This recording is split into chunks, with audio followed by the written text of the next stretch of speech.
नमस्कार, मी कृषी तज्ञ अमरसिंह लोमटे सद्गुरू ॲग्रो सर्व्हिसेसच्या युट्यूब चॅनलवर सर्व शेतकरी बांधवांचं सहर्ष स्वागत करतो। पपई या पिकावर रसशोषक किडींमुळे पपया मोझॅक व्हायरसचा देखील प्रादुर्भाव आढळून येतो।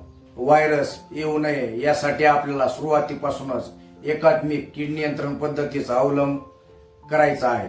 पपई पिकाची लागवड केल्यानंतर आपल्याला एकरी 6 ते 8 बंडल पिवळे तसेच निळे चिकट सापळे लावून घ्यायचे आहे।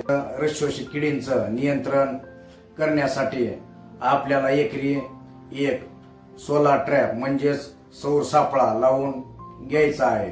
तर या पद्धतीनं सुरुवातीला एकात्मिक कीड नियंत्रण पद्धतीचा अवलंब करून आपल्याला कीटकांचं नियंत्रण करायचं आहे। बागेची स्वच्छता ठेवायची आहे। व्हायरसयुक्त झाडे आपल्याला प्लॉट मधून काढून टाकायची आहेत।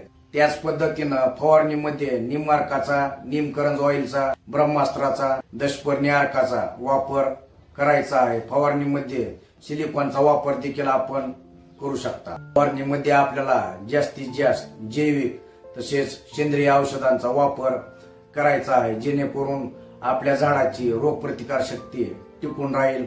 फवारणीमध्ये आपण निमअर्काचा, दशपर्णी अर्काचा, गांडूळ पाणी, ताक व गुळ यांचा तसेच तुळशी अर्काचा व हळद व हिंगाच्या अर्काचा वापर देखील करू शकतो, जेणेकरून झाडाची रोगप्रतिकार शक्ती वाढणार आहे। प्लॉट आपला अधिकाधिक दिवस चालणार आहे। या पद्धतीनं फवारणीमध्ये जास्तीत जास्त जैविक व सेंद्रिय निविष्ठांचा वापर आपल्याला करायचा आहे।